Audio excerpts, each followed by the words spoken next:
자, 일곱 번째 하나님의 임재와 삼직. 이스라엘 공동체라고 하는 성전 공동체를 유지시키는 핵심 직분이 있는데요. 왕, 제사장, 선지자입니다. 왕, 제사장, 선지자의 궁극적 목적이 뭐냐면 하나님의 임재를 지속시키는 직분이에요. 예를 들어서 왕이 정책을 발휘해야지 하나님의 임재가 계속 가겠죠. 예를 들어서 왕이 정책을 야 동성애 합법화해. 그리고 다 동성애 가르치게 그렇게 되면은 하나님의 임재가 떠날 수밖에 없죠. 여러분 왜 교회가 정치에 대해서 무관심하면 안 되는가? 이거하고 다 관련을 다 맺고 있어요. 이미 구약에서도 그랬거든요. 구약에서뿐만 아니라 여러분 신약에서도 그렇고 교회사 안에서도 이게 굉장히 많이 나와요. 근데 여러분 정치하는 정책가들이 바른 정치로 올바른 정치를 못하면 동성애가 확산될 수밖에 없죠. 그리고 불법이 확산될 수밖에 없죠. 이슬람 다 받아들인다고 하겠죠. 그러니까 여러분 교회 안에서 뭐에 관심을 가져야 돼요?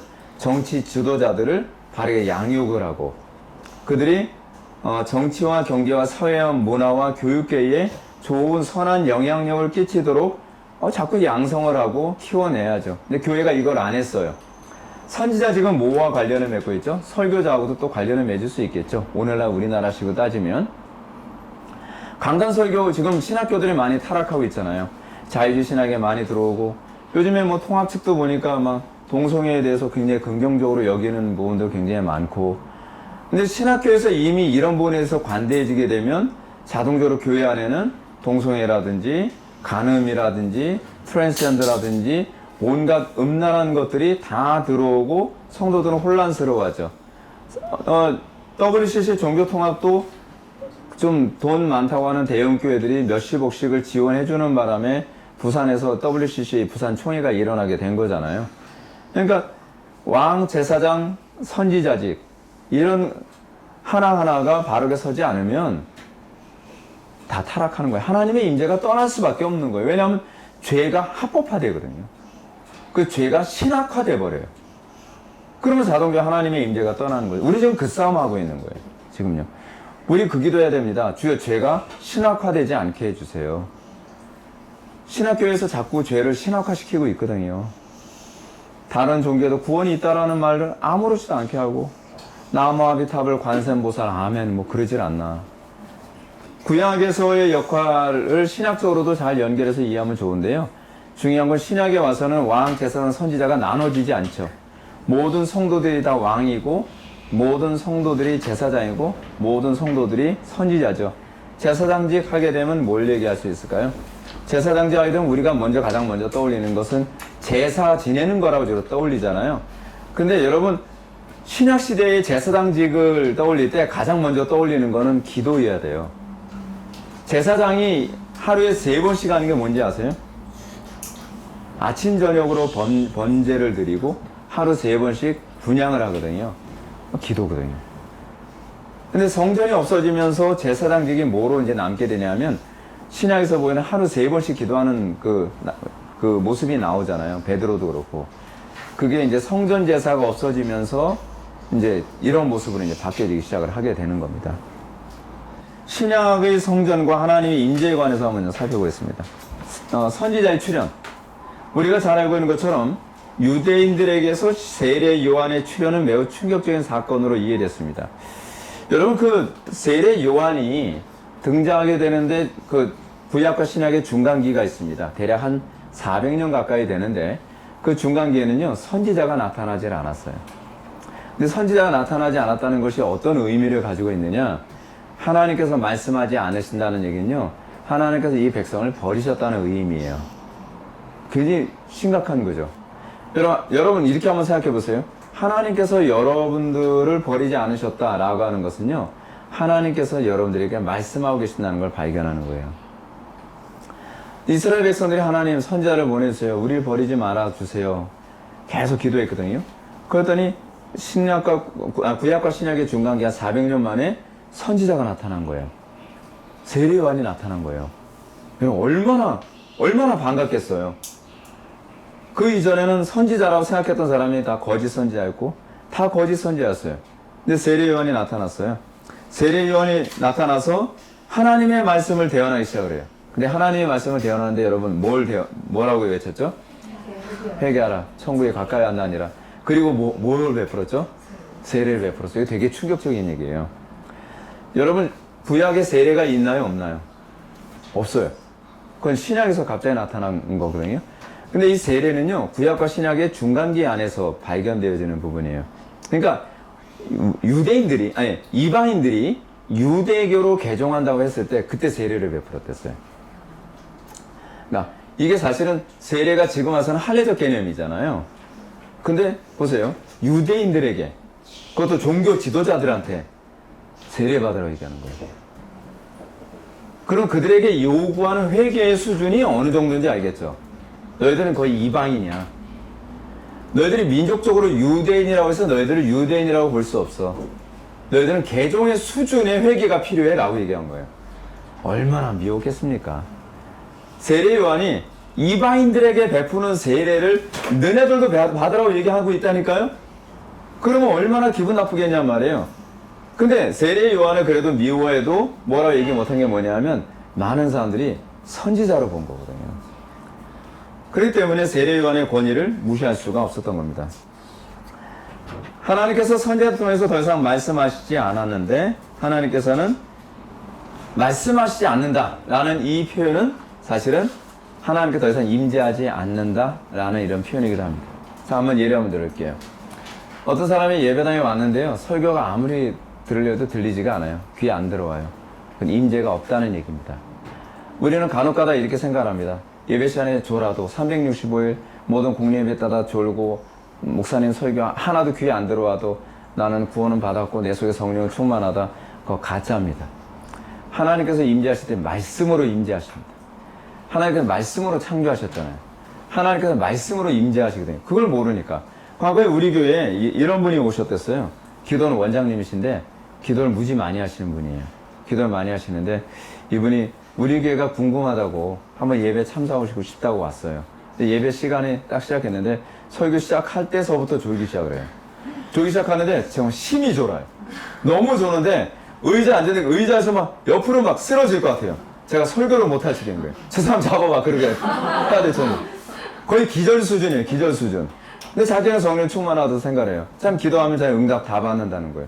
자, 기도하면 하나님의 임재가 느껴진대요. 그건 하나님의 임재가 아니에요. 뭔가 잘못된 임재지. 성경이 가르치는 하나님의 임재라는 것은요, 말씀을 통해서입니다. 자, 근데 유대인들이 굉장히 놀라웠던 게 뭐냐면 선지자를 통해서 하나님께서 말씀하신다는 거예요. 그럼 뭘 의미하죠? 하나님 오셨다. 그렇게 보는 거예요. 하나님께서 임재하기 시작하시는구나. 하나님께서 그 백성을 돌아보기 시작하는구나. 여러분들이 오늘, 여러분 이러잖아요. 어떤 사람이. 목사님, 설교가 안 들리다가 이젠 들려요. 흥미로운 게 예레미야가 그 얘기를 했어요. 이스라엘 백성들이 하나님의 임재가 없다고 하는 이유가 뭐냐면 말씀을 안 들어요. 근데 이 말씀이 누굴 통해서 주어지죠?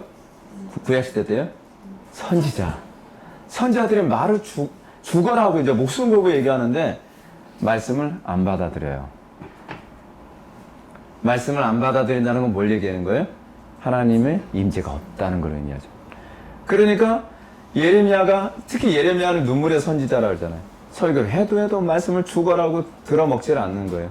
그러니까 하나님께서 선지자 예레미야에게, 예레미야야, 이제 내가 말세에 새 영을 부어주는 걸 내가 너한테 예언할게. 그래서 예레미야서 31장 31절부터 33절까지 이제 장차 오실 성령님에 관해서 예언을 합니다. 예언하는데 어떻게 예언하냐면 이전에는 내 계명을 돌판에다, 돌비에다 새겼는데 이제는 어디에다 새긴다고요? 마음에 새겨줄게. 근데 하나님께서 예전에는요, 근데 돌판에다가 왜 하나님께서 친필로 쓰셨냐면 그게 일종의 사인이기 때문에 그래요. 그걸 표징이라고 얘기하죠. 예를 들어서 계약을 맺잖아요. 계약을 맺고 나면 계약의 당사자가 이것이 보증할 만한 거야 라고 하는 걸 어떻게 하죠? 사인하잖아요. 사인이에요. 그래서 하나님께서 직접 당신의 손으로 십계명을, 그러니까 모든 계명을, 율법을 요약을 해서 사인을 하신 거예요. 근데 하나님께서 야, 내가 너희들한테 그 사인까지 줬는데 너희들이 안 받아들였잖아. 새 언약 때는 이제 그 사인을 너희들 마음에 새겨줄게. 그래서 그 율법이 우리 마음에 새겨지는 거예요. 그게 임재예요. 임재. 그래서 하나님의 말씀이 내 마음에 딱 새겨지면 어떤 현상이 나타납니까? 그의 계명대로 안 살 수가 없는 거죠. 자, 그래서 이 부분에 관해서 사도 바울이 고린도 후서 3장 3절에서 그대로 얘기하고 있어요. 너희는 우리로 말미암아 나타난 그리스도의 편지니 이는 먹으로 쓴 것이 아니요 오직 살아계신 하나님의 영으로 쓴 것이며 또 돌판에 쓴 것이 아니요 오직 육신의 마음판에 쓴 것이라. 그렇죠? 예레미야서 31장 31절부터 33절에 나온 얘기를 바울이 똑같이 얘기하고 있죠. 돌판에 새긴 것이 아니야. 그건 뭐죠? 율법적 의무로 너희들한테 주어진 것이 아니야. 너희들 마음속에 새겨진 거야. 근데 새겨진 이 율법이란 것이 결국 뭐냐면 사랑이거든요. 소위 신의 산 언약에서의 사랑은 뭐였냐 하면 신명기 27장인가요? 축복과 저주의 언약이 나오죠. 사랑 안 하면 저주받고 사랑하면 축복받아. 예. 근데 이것이 신약에 와서는 그게 아니야. 너희들 마음에 새겨지는 것. 마음에 새겨지면 그 사람이 복을 받은 것이고 마음에 안 새겨지면 저주받은 거죠. 그 축복과 저주의 언약이 마음에 새겨졌냐 새겨지지 않았느냐고 하는 문제죠. 마음에 새겨지면 어떻게 해? 내가 하나님의 임재 가운데 있는 거죠. 하나님의 임재 가운데 있는 것을 구약의 시편에서는 뭐라고 얘기하냐면 다윗은 주의 율법이 즐거워서 주야로 묵상하게 되는 거. 그러니까 여러분들 하나님의 임재 가운데 있는지 없는지는 여러분들의 묵상이에요. 여러분 우리가 묵상을 제가 이제 묵상에 대해서도 강의할까 이제 생각을 했었는데 왜 묵상이 중요하냐면 묵상이라고 하는 것이요. 여러분들의 임재 상태를 측정하는 구약적 개념이에요. 여러분들 예를 들어서 여러분 음란의 영에 항상 그 임재 가운데 있는 사람도 없을까요? 맨날 뭘 묵상할까요? 맨날 음란한 생각을. 그 사람은요 그냥 음란한 게 느껴져요. 네. 그러니까 어떤 사람은 맨날 잔인한 묵상을 하는 사람은 잔인한 것에 눈에서 살기 안 하고 그 사람 항상 뭔가 그런 악한 영에 막 임재되어 있는 거예요. 근데 하나님의 말씀을 주야로 묵상하면요 그 가운데 거룩함이 충만하죠. 근데 그 묵상이 일어나려면 어떻게 돼요? 우리 마음속에 새겨져야죠. 하나님의 말씀이 목사님 신기해요. 제가 들은 말씀이 마음속에서 지워지질 않아요. 그래서 그 말씀이 또 떠오르고 또 떠올라서 나로 하여금 그렇게 살도록 만들어요. 그게 언약 안에 들어갔다는 개념이에요. 그것이 바로 믿음이라는 개념이죠. 믿음이라는 개념은 구약적 개념으로 봤을 때 내가 그의 언약에 들어가 있는 상태에 대한 표현 방식이에요. 자, 근데 여기서 이제 좀 더 볼까요? 이제 세례 요한이 또 예수님이 이제 이 새 언약에 참여하면서 뭐라 그래요? 회개하라, 천국이 가까이 왔느니라 라고 얘기하죠. 회개는 무엇인가? 단순히 죄로 돌이킨다는 것이 아니라 하나님의 언약으로 돌아오라는 거예요. 하나님의 언약으로. 어떻게 하나님의 언약으로 돌아온다는 것인가요? 하나님을 경외하는 마음으로 하나님의 명령을 준행하는 것이죠. 죄로 인하여 하나님과 관계가 멀어진 것을 인정하고 아파하며 죄의 율법과 규례로 돌아오는 것입니다. 근데 여러분, 돌아오라라고 하는 이 부분에 가장 첫 번째로 우리가 나타나야 되는 것은 묵상이 달라져야 되는 거거든요. 여러분 어떤가요? 여러분들은 사랑하는 걸 묵상하게 되지 않나요? 돈을 사랑하게 되면 맨날 돈 생각하잖아요. 어떻게 하면 돈 잘 벌까? 어떻게 하면 성공할까? 그 생각하잖아요. 근데 우리가 하나님을 사랑하면 항상 하나님 생각하게 돼 있죠. 어떻게 하면 하나님을 기쁘시게 해드릴까? 근데 이 부분과 관련해서 사도 바울이 얘기한 부분이 있죠. 고린도전서 7장이죠. 그 처녀들에게 결혼하지 않는 것의 유익성을 사도 바울이 얘기하면서 결혼하게 되면 어떻게 하면 내 아내를 기쁘게 할까? 어떻게 하면 내 남편을 기쁘게 할까? 마음이 갈라짐이라. 왜냐하면 그것이 사랑의 속성이라는 것을 사도 바울이 잘 알고 있는 거예요. 우리가 하나님을 사랑하게 되면 우리에게 나타나는 것은 묵상이죠. 어떻게 하면 하나님을 기쁘시게 해드릴 것인가. 그게 회개의 핵심이에요. 그리고 묵상이 달라지면 자동적으로 행동이 따라오게 되어 있죠. 그죠? 그래서 신약의 회개는 단순히 행위만을 바꾸는 것이 아닙니다. 신약의 회개는 성령의 은혜를 통해서 새로운 마음을 품게 되는 거예요. 이제는 하나님을 사랑하게 됐어요. 이제는 진리를 사랑하게 됐어요. 주의 율법을 본성과 마음에 두고 그리스도를 어떻게 하든지 더 연합하기를 열망하는. 그래서 여러분 흥미로운 얘기를 하나 해드릴게요. 그리스도, 그러니까 여러분들 요즘에 제가 이제 기도론 강의를 계속 하고 있거든요. 거듭나지 않은 사람이 기도할 수 있을까요? 참되게. 기도는 할 수 있겠지만 참되게 기도할 수 있을까요? 사실은 불가능하다라고 얘기해요. 근데 거듭나지 않은 사람도 기도할 수 있는 길이 있어요. 그것이 뭐냐면 자신의 구원을 위해서 기도하는 거죠. 그렇죠? 근데 하나님께서는 긍휼이 많으셔서 자신의 구원을 위해서 주의 이름을 부르는 자들에게 하나님께서는 그 기도를 들으시고 구하고 찾고 두드리는 자에게 하늘에 계신 성령을 너에게 주기를 원한다라고 예수님께서 말씀하시죠. 구하라 그러면 너희가 받을 것이요, 찾아라 그러면 찾을 것이요, 두드리라 그러면 열릴 것이니라. 하늘에 계신 천부께서 너희에게 성령을 선물로 주시지 않겠느냐. 그래서 소위 주의 이름을 부르는 자들에게 그가 거듭나지 않았다 할지라도 하나님께서 구원을 주시겠다고 약속하고 있어요. 그것이 그들이 기도할 수 있는 것들이에요. 근데 불신자들이요, 기도해도 응답이 되는 경우가 많이 있어요. 왜냐하면 불신자라 하더라도요, 하나님의 피조물이거든요. 그러니까 긍휼이 많으신 하나님이 불신자들이 막 못 견디겠다고 막 그러면 그들의 소리를 듣고 하나님께서 악인들을 심판하시기도 하세요. 근데 그거 어디 나오죠? 바베타 사건에서 나오잖아요. 그들의 울부짖음이 내게 들리도다. 그죠? 자, 근데 흥미로운 게 뭐냐면 오해는 이렇게 얘기합니다. 존 오해는요, 불신자들의 기도의 한계점을 뭐라고 얘기하냐면 그리스도의 아름다움을 보고서 구하는 것은 아니라는 거죠.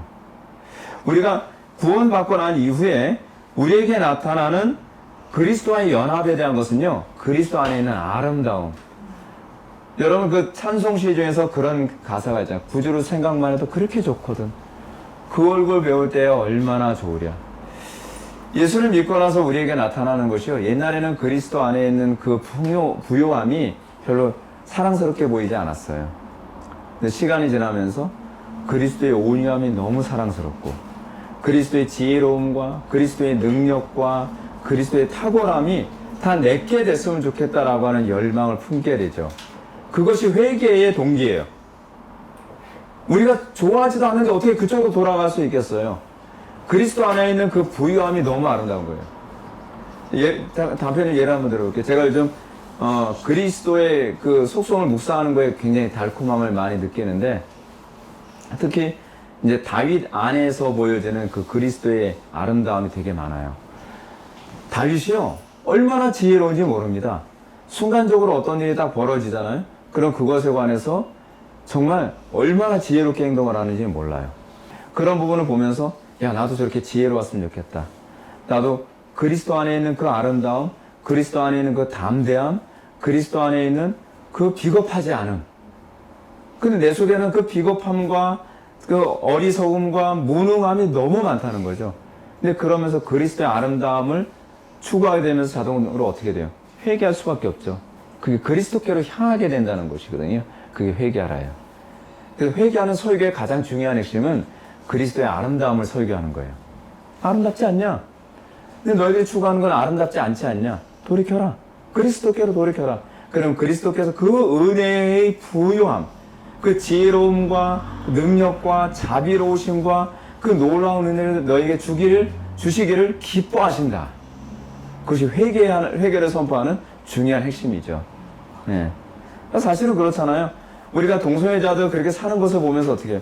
회개하라, 이 죄인들아, 이 나쁜 놈들아. 그게 아니라 그 사람들이 그 아름다움을 모르기 때문에 그 아름다움으로 돌아와라. 그 가정을 이루고 사는 것이 얼마나 아름다운지를 아냐. 그래서 제가 우리 교회 안에서도 가정사역에 굉장히 관심이 많은 게 뭐냐면 참 흥미로운 게 뭐예요. 우리 교회 자매들 중에 상당수가 별로 결혼에 별로 관심 없어요. 그랬던 자매들이 많은데 우리 교회 이제 집사님들이 결혼해서 너무 아름답게 사는 거 보면서 아, 나도 결혼했으면 좋겠다. 나도 결혼해서 애 많이 낳고 싶다. 나도 결혼해서 저렇게 애 길러보고 싶다. 아름다움을 본 거거든요. 근데 교회가 사실 그거 해야 돼요. 안 믿는 사람들이 봤을 때 예수 믿는 사람들이 그리스도 안에서 얘가 아름답게 사는 모습 보면서 야, 정말 아름답구나. 정말 아름답구나. 근데 아름다운 모습 안 보여주죠. 맨날 추한 모습 보여주니까 예수 믿으라고 그러는데 너나 잘 믿어. 그런 얘기가 자꾸 나오는 거죠. 회개하라는 그겁니다.